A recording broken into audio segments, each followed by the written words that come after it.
everybody. My name is Angie Vishyanan, and I am the founder of Leg Up Legal. We provide a pre-law mentoring program that connects prospective law students to lawyers for mentoring.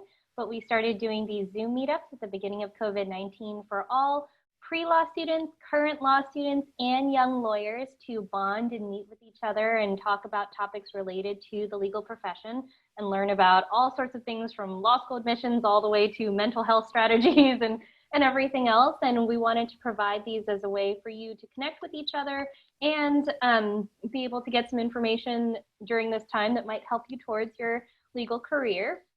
So I've been bringing in lawyers every single week to talk to you guys. And today I'm very excited to introduce Saurabh, who is a professor at Texas A&M Law School. And he's going to talk to you today about pursuing a career in legal academia. So Saurabh, please take it away.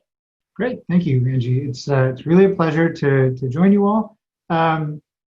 So becoming a law professor, it turns out, is more complicated than I thought it was going to be. But it's also been much more fun than I thought it was going to be, and I was expecting it to be pretty fun. I wanted to be a teacher since I was a little kid, and it was just a question of, what would I be smart enough and successful enough at to teach? And so I began my life, as most people in my family, pre-med. Everybody in my family is a doctor. For me, that meant going to an engineering school. I did my undergrad at Georgia Tech. I majored in biochemistry. I thought I would go to medical school. Turned out that that path wasn't really for me, but having sort of decided that and choosing law school instead, I wanted to not completely start over, and sort of say, okay, I'm writing off my science degree and all that great training. And so I came into law school expecting to do patent law, intellectual property and patent law in particular. So when I went to law school, and the school I went to, same as Angie's, the Franklin Pierce Law Center, now the University of New Hampshire, and they've got a world-class IP program. So I showed up sort of ready to become a patent lawyer.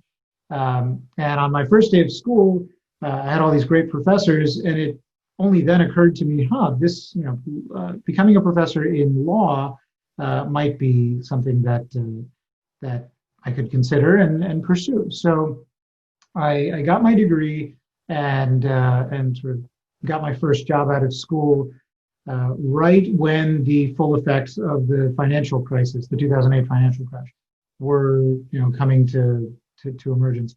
And it was tough, but as it turned out, it sort of nudged me into a direction that became quite useful for my academic path later on.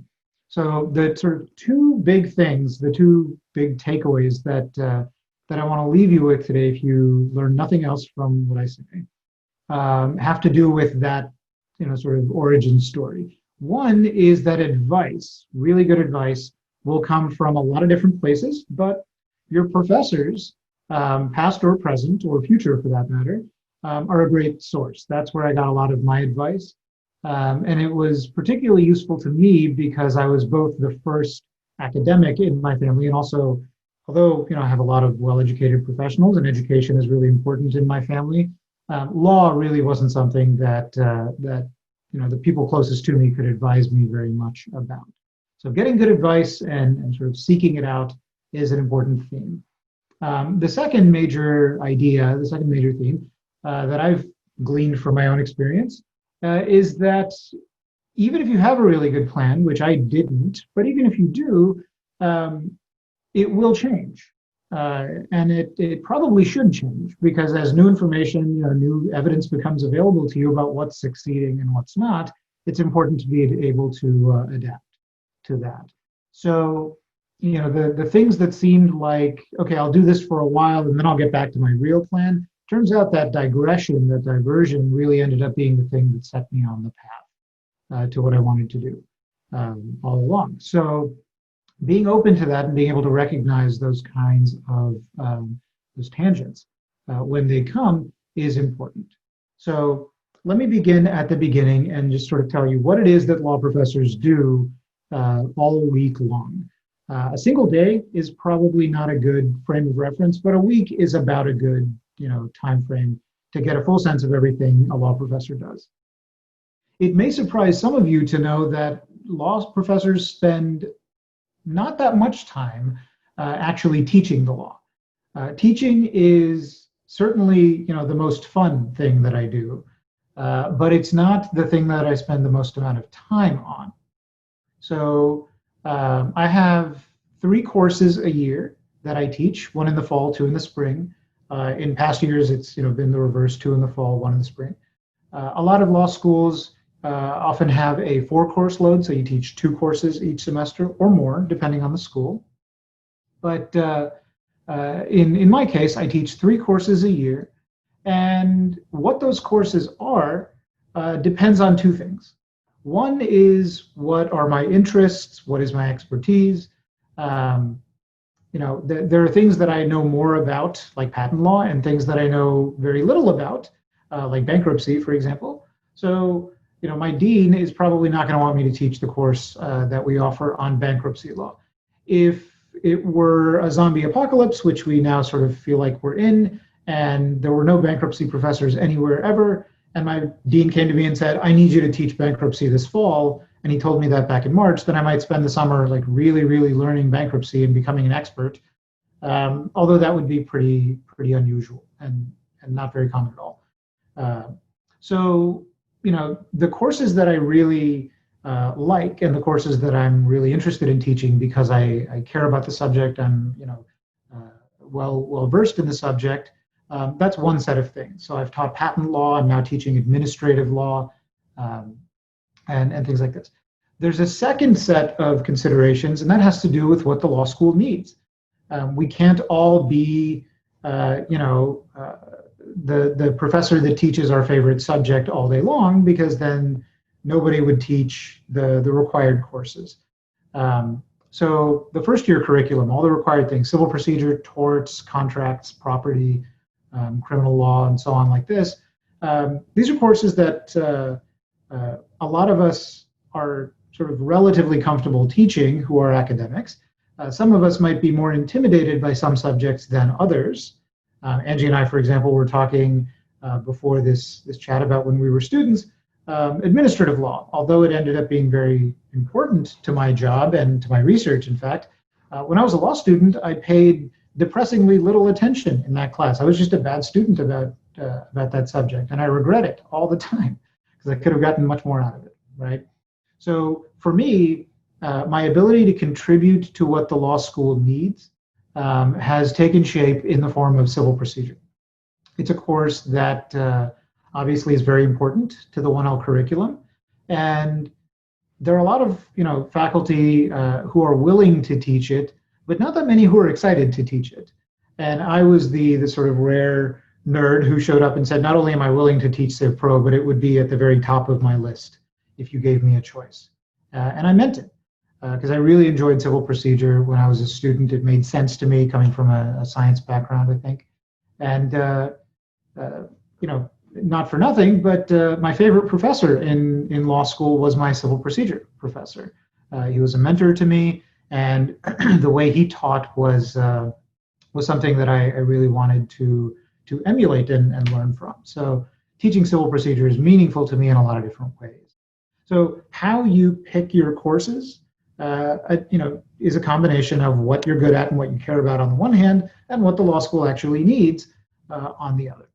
So teaching, an important part of being a law professor, but as I said, it's not what I spend most of my time on. So what is what I spend most of my time on? That's research, scholarship, the sort of product that law professors are expected to produce with some regularity is law review articles.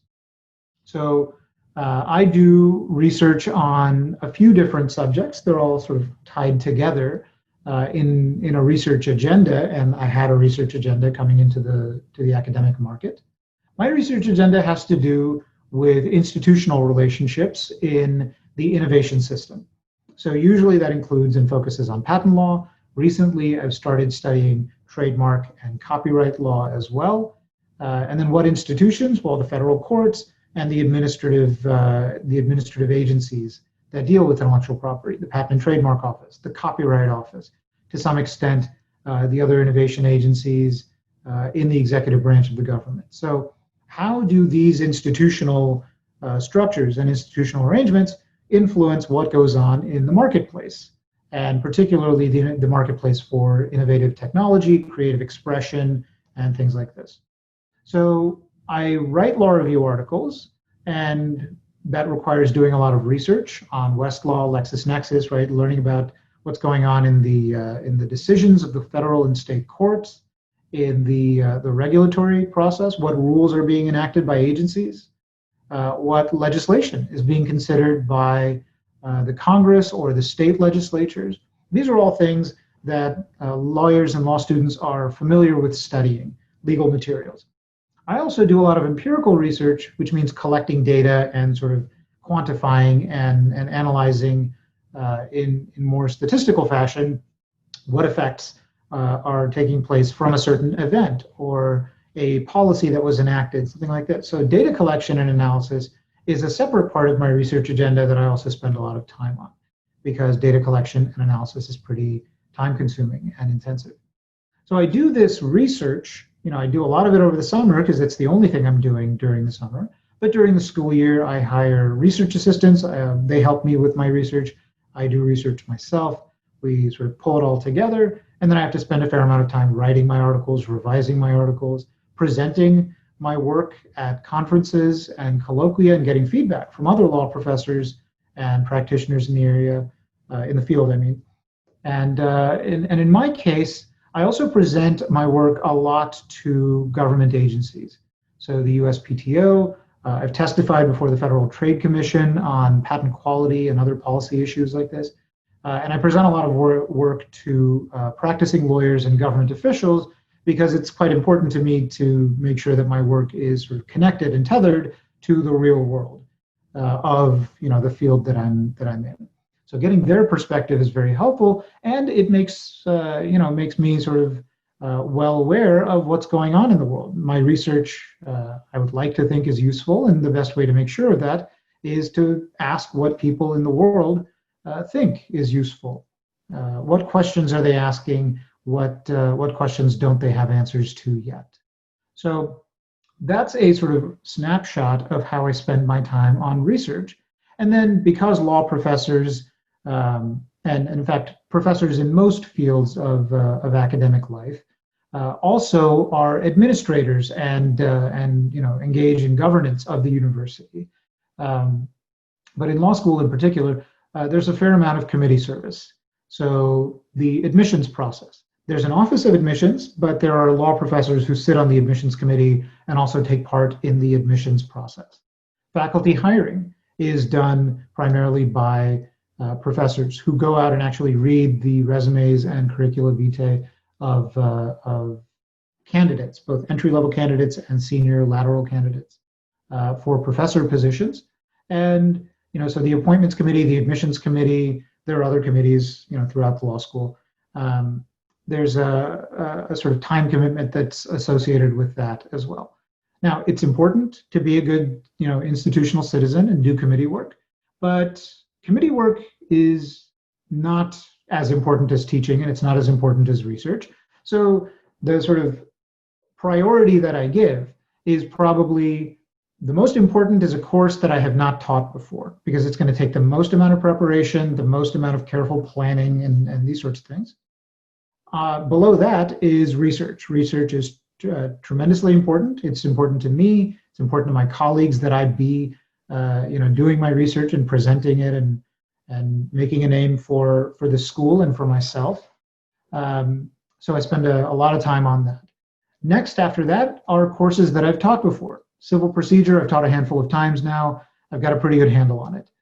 Patent law, I've taught several times now. If I needed to just pick up and teach it again tomorrow, I could do that with fairly, minimal new work.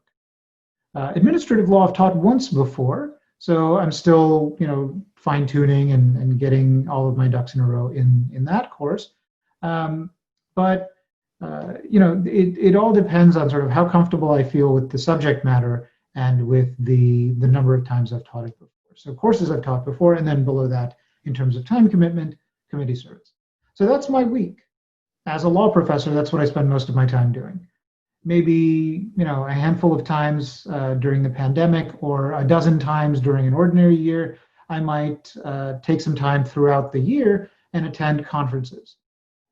There are well-established conferences I go to every year, like the Association of American Law Schools annual meeting, which is in January every year, and the location rotates around the country.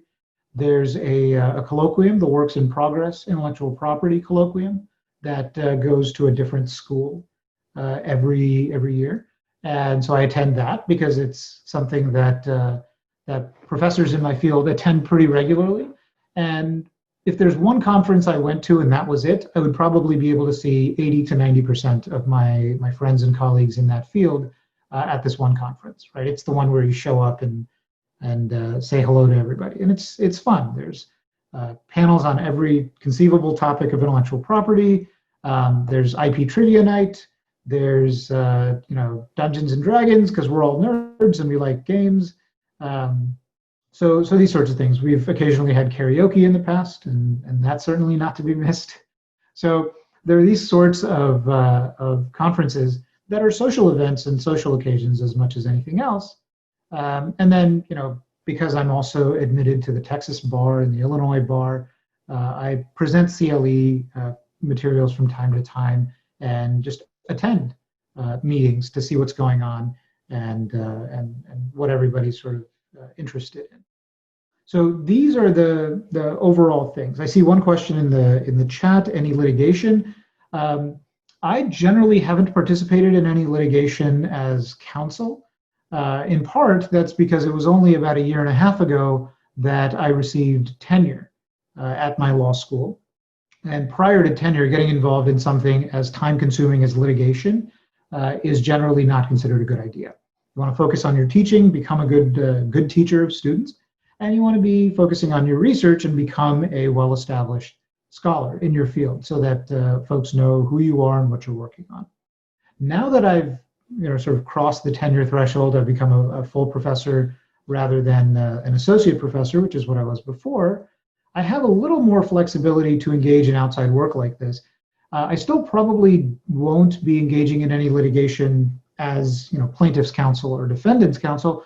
Usually when I participate in a case of any major importance, like a case before the Federal Circuit or a case in the Supreme Court, it will be by filing an amicus brief, a brief as a friend of the court, amicus curiae, where I say the parties have their own positions, and that's something the court will certainly care about and be interested in.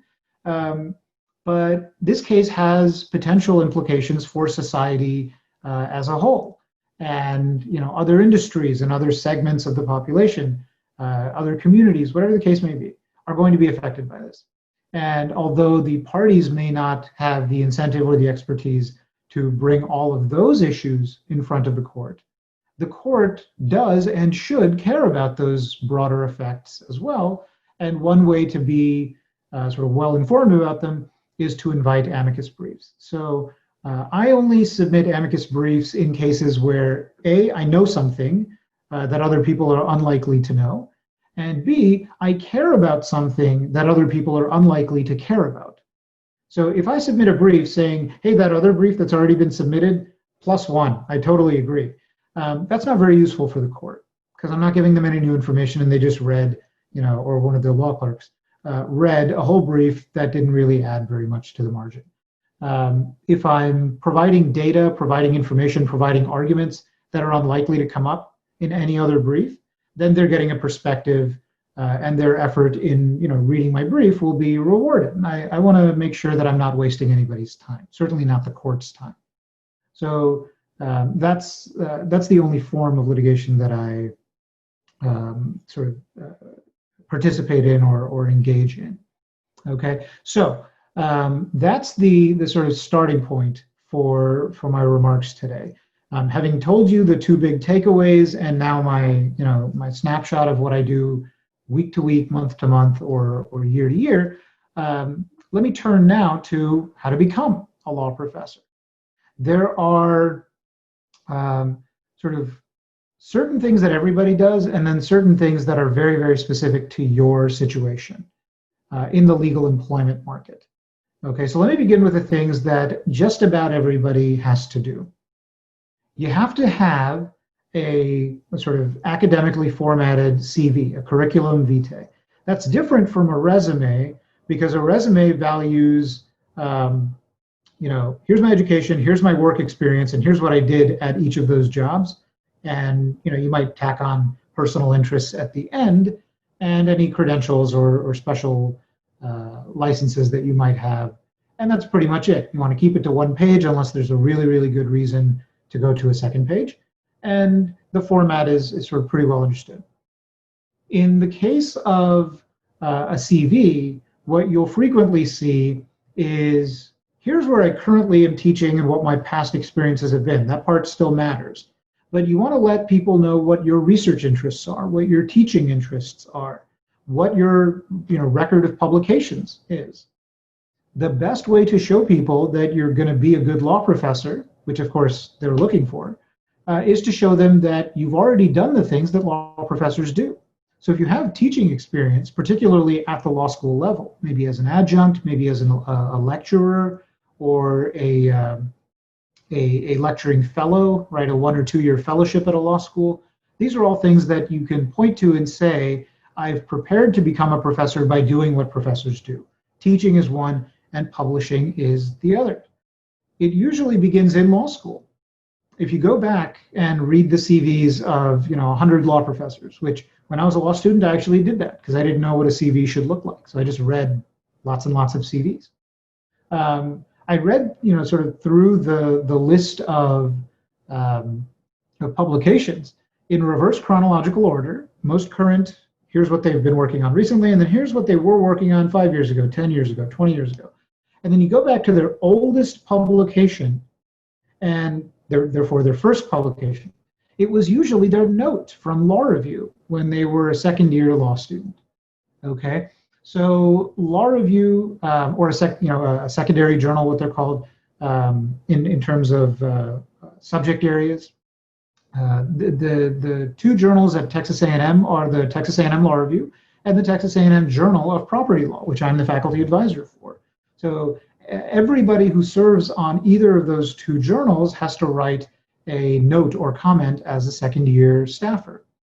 I did that too. When I was in law school, you were allowed to become a member for the first time as a third-year student, not only as a second year. So I joined the Law Review as a 3L, and I wrote a Law Review note about an issue that I discovered in civil procedure my first semester of school, and it had been sort of, bugging me, and I just had to know the answer. And so I researched it and decided, okay, I could write about this. And I wrote it, and then after law school, Congress passed a law that considered my issue but left it largely untouched. And so I took that and said, hey, look, I was right. Congress had the chance to change this and chose not to. And so I folded a legislative analysis into what used to be my law review note, and then I got it published. And that was my first publication, right? So when you're in law school, if there are subjects that you're particularly drawn to and want to learn about in depth and would be willing to write a publishable piece about, something of scholarly length and quality, that's a great way to demonstrate that the academic, inclination has been with you ever since you were a law student. Because law professors like people who are intellectually curious to join their faculty and become law professors alongside them. The single biggest criterion I looked for when I was on the appointments committee at Texas A&M, and the single biggest criterion that I tried to convey when I was on the market, was I'm somebody who takes ideas seriously. And I'm not an expert on everything. In fact, there are very few things that I'm an expert on. But there are a well-defined list of things that I am interested in becoming an expert in, and here's my work, right? I'm showing you the sort of pathway that I've taken through my record of publications that suggests that I've taken important questions seriously and tried to answer them in a sort of careful way. So you need a CV. It should include some inclination of your interests and your record of publication and teaching already. You need a research agenda. A research agenda isn't just, here are the next 5 pieces I plan to write.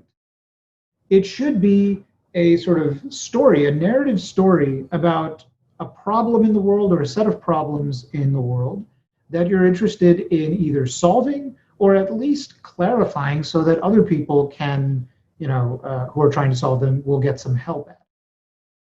A research agenda that doesn't have a really well-defined problem is hard to sort of sink your teeth into.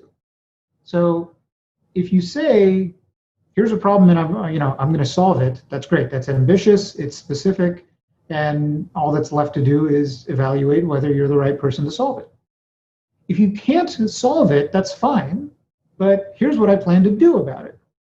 People don't even know the full scale of the problem, and that's what I want to contribute first.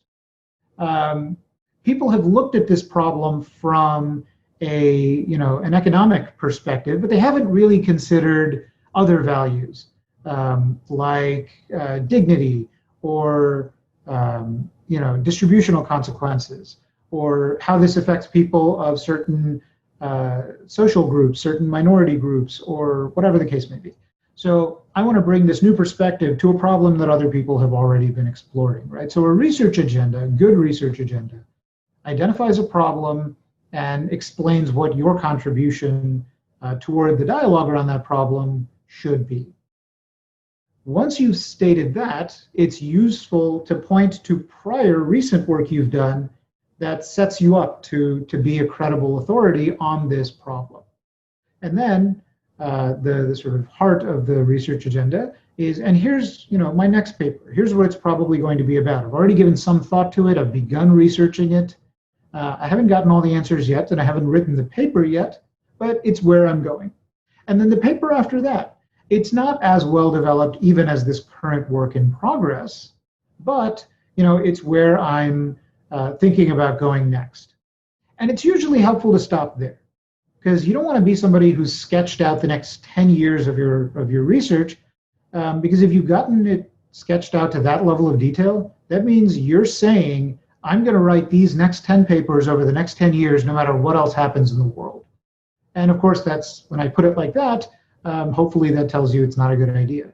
It's useful to include in your research agenda some indication that, look, as more people who are working on this solve pieces of the problem along the way, I plan to learn from them, and I plan to have my interests adapt accordingly. My focus will depend on the following things. I can't tell the future, but I can assure you that I will respond to the future in a flexible and adaptable way. These are all sort of themes and messages to convey in a good research agenda. And as far as writing a good one, I had the good fortune to ask my mentors and friends, hey, could you show me a copy of yours or a good one that you've seen in the past that you could share with permission? And it's useful to work from a template, so I did that. Since then, friends of mine who are sort of less senior to me and are starting out, I've shared my research agenda and materials with them for what that's worth, so they can get a good sense for it. So it's just like being a law student in that regard. You learn from the people who came before you, and you try to help the people who are coming after you. And getting good advice is an important part of going on the market. You've got your CV, you've got your research agenda. Included in that are sort of records of publications that you've undertaken. You take all of this, you apply to law schools. Primarily, it's a single conference, at least until the pandemic hit us. There was a single conference that was the epicenter of law school hiring. It took place every October in Washington, D.C., at the same hotel, the Wardman Park Marriott. And it's the faculty recruitment conference, the AALS faculty recruitment conference. And it's basically a place where over 2 days, schools hand out a number of half-hour slots. They invite candidates accept. There's sort of this matching and bidding process. And basically you accept as many of those interviews as you can. You talk to the appointments committee from each of the law schools about their academic culture, their teaching, their research, what they're looking for. They ask you questions about your background, your professional interests, whether you've worked in private practice or in the government or in academia before. If you've done things outside the law, that could be helpful, right? So some people were professional economists before they went into the law, and they keep those economic trainings and skills and use them in their field. Great, that's useful to know.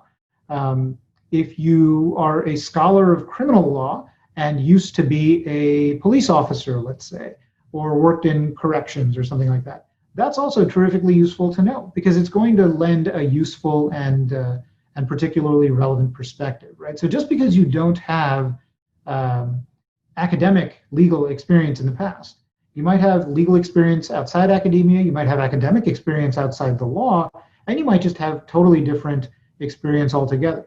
There's nothing that says any of those things are necessarily irrelevant. Everything has the capacity to be relevant if you give it some thought and sort of ask yourself honestly, are there things from this that I learned that could translate into the job that I want to get?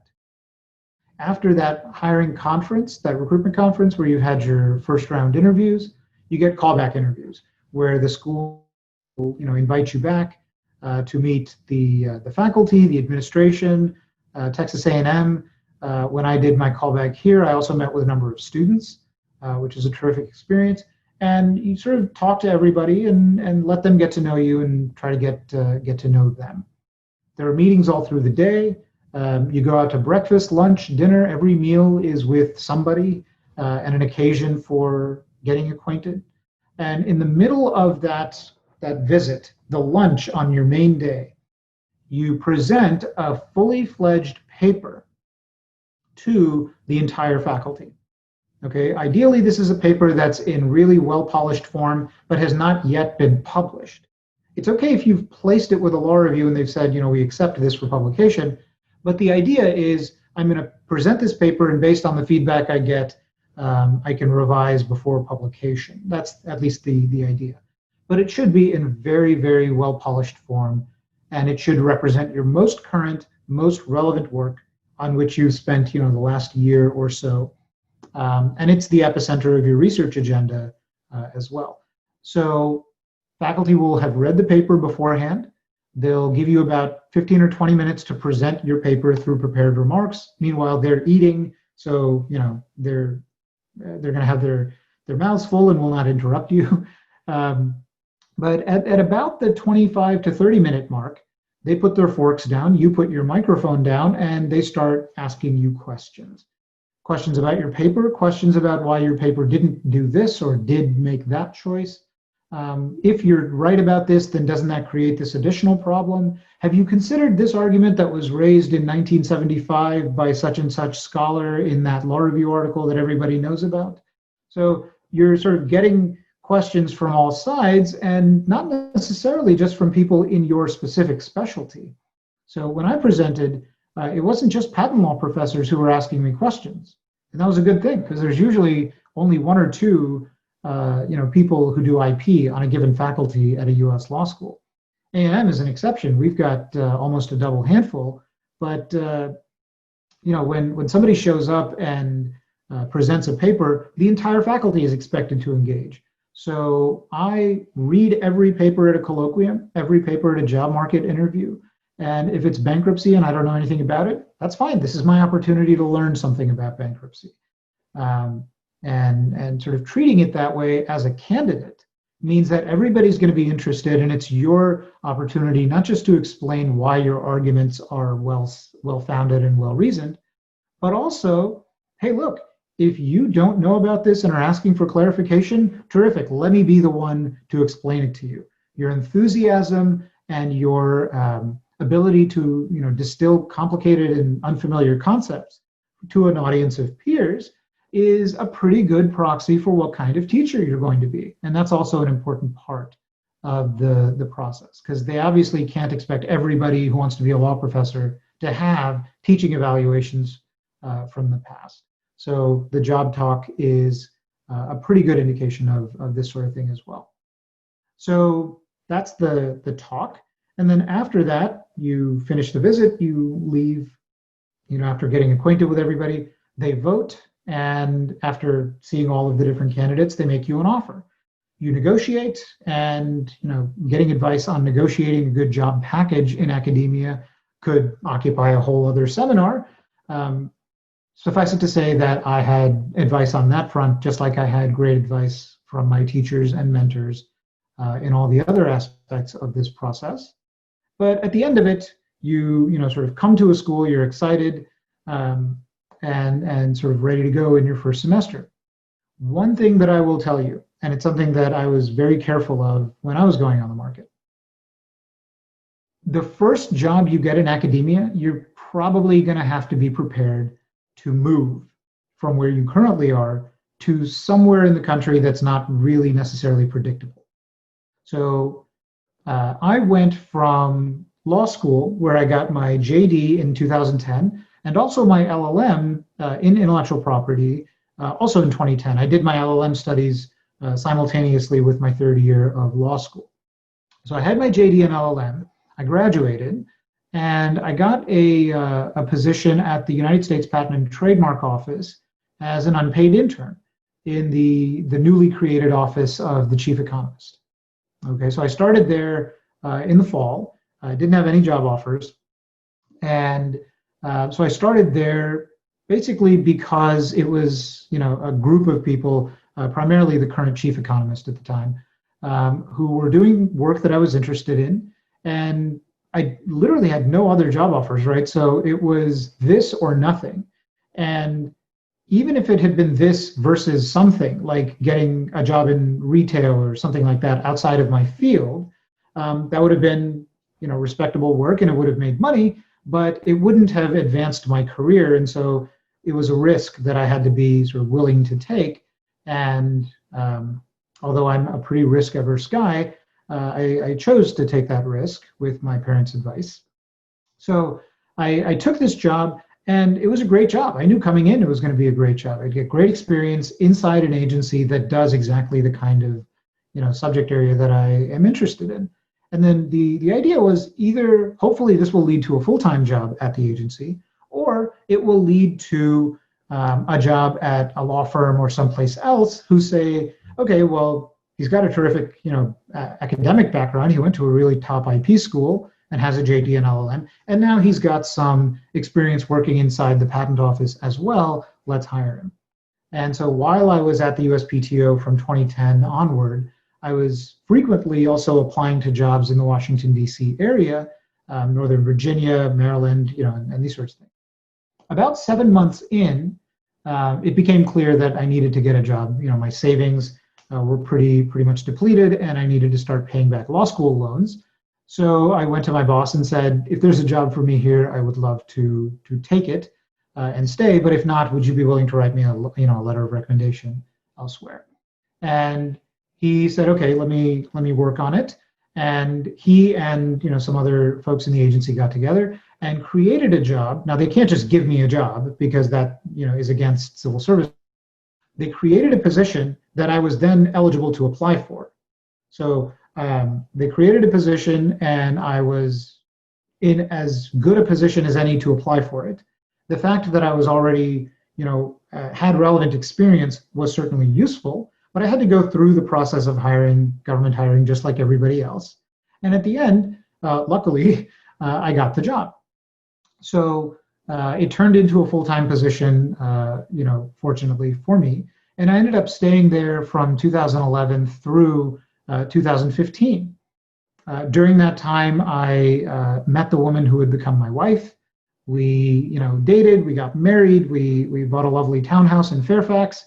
And she changed jobs a little bit. She had worked primarily in an industry that was sort of based only in Washington, D.C., but went into commercial consulting and was able to sort of branch out and go nationwide. And that wasn't by accident, because I knew that if I went into academia, whenever I went into academia, I would need to be able to go pretty much anywhere in the country, wherever the job was.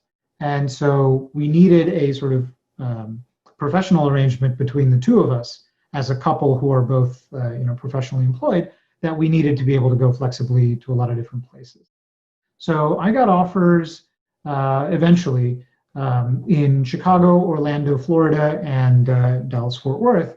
And we chose DFW because big city, international airport, which my wife needs, and it was a great school. That was the biggest thing. Texas A&M is a terrific school, and I've loved being here. So along the way, I did a fellowship for 1 year at Duke Law School. I taught and did research there. That helped my profile, rise as I was going on the teaching market. And now here I've been at Texas A&M for over 5 years, and that's a sort of snapshot. So there's a lot more that could be said, but I'll stop there because I know I want to leave ample time for questions, and of course a lot of specific things that you all might want to know about. Thank you so much for all of that. Oh my gosh, there is so much that I didn't understand about becoming a law professor. So that was really enlightening. We already have a bunch of questions in the chat box, so if you want to answer some of those, that'd be great. And Julian, if you want to go ahead and just ask these, feel free to jump on camera. Otherwise, if you want, I can read out the questions. Okay, now. I apologize for that. First of all, the great presentation, very enlightening. Now, is there such a thing as an opportunity to teach, say, elective courses, say like in Mexican law? That's one of my questions. Sure. So electives, particularly specialized electives like this, the short answer is yes, although it depends. Okay, so in order to teach any class, you need to demonstrate two things. A, that you're the right one to teach it, and you've got the relevant expertise. Now, if you're a member of the faculty and are bringing this up, I think it's safe to say you wouldn't be doing that if you didn't have expertise and wanted to share it. The second thing is, how likely is it you're going to get enrollment, right? So if there's a significant share of your student body who are interested in international legal practice, as there are at Texas A&M, then you're probably going to be able to make a case pretty easily that, yeah, look, we already teach international law, we already teach international business transactions, we have a lot of connections to law firms and other institutions in Mexico. So a course on Mexican law would probably get pretty good enrollment. Now, by pretty good enrollment, that usually means 5 to 10 students. You don't need to fill a lecture hall to justify the course. So a seminar or upper level elective like that, yes, absolutely is a possibility. You just need to demonstrate that there would be demand and have a conversation with the associate dean. Okay. I'm an outsider, so I was just wondering. And then I have some related questions on how to become a law professor. Is it okay to include in your CV all other experiences besides your law experience? Mm-hmm. For example, previous career and relevant experience and such? Yeah, that's a great question. I think the answer is yes. The important thing is to make it clear how it's relevant, right? So if you waited tables, in law school to put yourself through law school, put that experience down. I would absolutely welcome something like that if I were a hiring partner at a firm, because it shows that you can handle a lot of competing demands on your time. You were experienced at customer service, which is what law firm hiring values, and you put yourself through law school, which says something about your work ethic, right? So that's a good story to be able to tell, but you should tell it rather than just say I was a waiter at Applebee's from 2011 to 2015. Similarly, in a CV, if you have experience that's relevant to your research, relevant to your teaching, if you taught in high school or college before you decided you wanted to teach in law school, with all due respect to law students, I think you all are fairly easy to teach. If somebody came to me and said, I have experience teaching, 12 to 14-year-olds, and now I want to teach law students, okay, your job was much harder than mine. So by all means, so all that you would need to, all I would say is make it relevant, make it clear that it's important to include. Yes, Professor. The reason I was asking that is because, of course, I have a saying on my person. I'm not old, but I started very young, and at my age, obviously, I have done many things, and so that was a question in reference to. Now, a good curriculum format for law professor or publication to polish one? Yeah, so curricula vitae are generally public documents. So you can find my CV, for example, on the Texas A&M website. Okay. And let me put, here's my personal website. Thank you. It includes links to my CV and my law school faculty page at Texas A&M, at Duke as well. So you can find the CVs of every single member of our faculty on the website and just take a look through them. You'll see what the relatively standard format is. Thank you. This one, so I don't keep you for a long time. For a professor position, is the bar license required? No. No. So you don't have to be admitted to any bar. The kinds of work experience that people usually have before they become a law professor, such as working at a firm, working in the government, something like that, usually do require a bar admission. So you can't go straight from being a student to being a law professor. You have to do something. Sure. That will probably require a bar admission. But after that, whether to keep it active or keep, or sit for the Texas bar, for example, I didn't have to sit for the Texas bar exam to become a professor in the state of Texas. I chose to because I want to stay active in the legal community and help my students get jobs and all these sorts of things. But no, it's not necessary. Thank you very much. Sure. So I also have a couple questions. So if you were in law school and you were thinking down the road you want to become a law school professor, is there anything that you could do during your summers that would give you more relevant experience other than the traditional clerkships that law students get, like going to a law firm or something like that? Is there any sort of experience, like a fellowship that they can do in teaching? Sure. So teaching fellowships are generally not the sort of thing you can do as a law student. They require a law degree. Okay. So in order to get a teaching fellowship, and there are some well-established teaching fellowships like the Clemenco Fellowship at Harvard, which my colleague Billy Magnuson did before he came. You could get a doctorate like a JSD degree, SJD degree. They're called different things. Like my colleague Vanessa Casado Perez did at Stanford before coming to A&M. These are all things you can do, but they require having a law degree. The best thing you can do if you already have an intention to become a law professor, the best thing you can do during law school, there are two things. One is start. So if you're on Law Review, your note is a great place to start. If you aren't on Law Review or any other journal, take a seminar in which you're required to write a full-length paper and then turn that into something publishable. The more publishable stuff you're doing in school, the better off you'll be when you graduate to build a publication record. And then the second thing to do is try to set yourself up for the kind of job after law school that's going to be relevant to your area of research. If you're really interested in criminal law and want to become a law professor who focuses on criminal procedure, working at the U.S. attorney or clerking for a judge or working for a public defender or any number of other fields, working for a think tank that produces white papers on criminal justice reform, whatever it is you want to do, prepare yourself now for those experiences. So getting a good job, for purposes of a law degree, a law professor position, is not identical to preparing yourself for a good job, a big firm, big salary, that kind of thing. But they're not totally unrelated either. If you get a clerkship with a judge, that's going to be great for you if you want to go into private practice and make a bunch of money. But if you want to become an academic, clerking for a judge is a really great preparation, albeit for different reasons, for academic life as well. So there are things you can do now that will help prepare you for academia, but will not close the door to other fields, right? So it helps you keep your options open because the same experience, working at a really great firm or working at a great nonprofit or clerking for a judge, these are all things that can help you in a wide range of career options, including academia.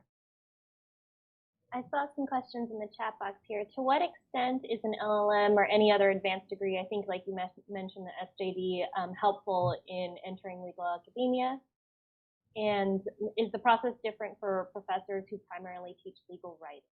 Sure. That's a great question as well. So an LLM is used primarily for two things. One is foreign lawyers who are trained in a different country and want to become admitted to practice law in the United States. Instead of going to a 3-year JD degree, they get a law degree from a school in the United States. And then certain states like New York and Texas will let you sit for their bar based on only a US LLM degree. It's also, if you just want to, the second way is, domestic and foreign lawyers alike can get an LLM to specialize in a particular subject area. So intellectual property is a field in which getting an LLM is a signal that you really know that field very well. It's not expected, but it's not uncommon. Tax is another field in which an LLM is really, sort of widely regarded as being good. And there are some really well-respected programs for the IP LLMs or the tax LLMs and so on like this. For academic purposes, it's not necessary. Where it's helpful is if you went to a school that, so for example, my experience, Franklin Pierce Law Center, really good school. I got I think a world-class education there, but it's not one of the T14, the so-called T14 law schools, right? And it would be silly to ignore the fact that in the teaching market, the vast majority of law professors come from a relatively narrow band of what are considered top law schools: Harvard, Yale, Columbia, Stanford, Chicago, Duke, Berkeley, and so on like this. So, if you're sort of thinking about going into academia and are concerned about letterhead effects and the sort of prestige of a credential, you might say, okay, well, I got my law degree from this great school, but now I want an even more prestigious name on my CV. So maybe I'll get an LLM from Harvard or Yale or whatever. So the LLM degree is frequently used for that purpose, to get into academia, to the extent that people use LLMs to get into academia at all.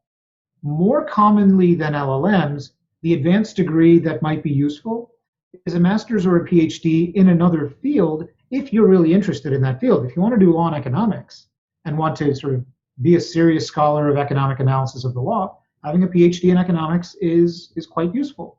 My colleague at Texas A&M, Glenn Lunny, became a law professor and then was a professor, a tenured professor at Tulane, and while he was there, got a PhD in economics, and now has come to Texas A&M and is a very well-respected law and economics scholar, right? So having a PhD in a related field like economics or sociology, or if you want to do, health law, PhD in biology, or medical degree, these are all things that people sometimes, in order to enter academia.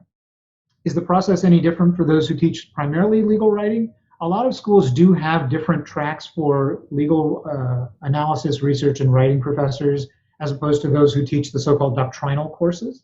That varies school to school. So I think in general, hiring requires more or less the same things, except your research agenda will be a little bit different, and your course package, your teaching will be a little bit different if you're focused specifically on legal writing. And there are fellowships that can prepare you for legal writing in particular. So I know that question was from Ian, who is a graduate of A&M. So if you want to follow up offline, be happy to talk further. Awesome. And then do opportunities like research assistantships under a professor, would those be helpful in finding out whether legal academia would be a good career fit? That's a terrific question. I think absolutely yes. I served as a research assistant during school for the professor I mentioned, my mentor from civil procedure. And the work that I did for him and the work I did for my own law review note were both pretty good indications that the kind of sort of preparation and information gathering and analysis and writing and revising, all of those things are terrific preparation, not only for becoming an academic, but even for finding what academia is like and whether it can be something that you would enjoy, would be good at. research assistantships are also a great place to work one-on-one with a professor and really develop a mentor-protege relationship. Right. So if you go back and ask me who were my students from patent law over the last 5 years, I could probably give you a pretty good list. If you ask me for about every single Civ Pro student I've had, those are much bigger classes. I may not remember every name, but the students who came, outside of class and said, "Hey, could I RA for you on that project you mentioned?" and the ones who actually helped me with my own research, I worked closely with them, and I still consider them, not just proteges, but now that they've graduated and gone on into practice, I consider them colleagues. So I still advise them whenever they come to me and say, "Hey, I'm interested in this. What do you think?" Or, "Hey, I'd like to apply for that. Could you write me a letter or make a phone call on my behalf?" So that kind of network building and really relationship building is terrific preparation for not just a career in academia, but for any career outside of law school. Fantastic. Well, I know we're at the top of the hour, so thank you so much for your time. And if you guys want to connect with Professor V afterwards, please check out his website that he dropped in the chat box. And I hope that you guys come to more Leg Up Legal events. We have another event on Thursday about an alternative career path. We have a lawyer who found her way into executive recruiting and help huge corporations find executives, C-level executives and management positions. And I think she will have a lot of interesting things to say about her own career path and really designing a career path that you love and not taking just the traditional road. So please come on by on Thursday, and thank you so much again for your time, Professor V. And I hope we get to catch up soon. Absolutely. Thanks for having me. Take care, everybody. Bye all.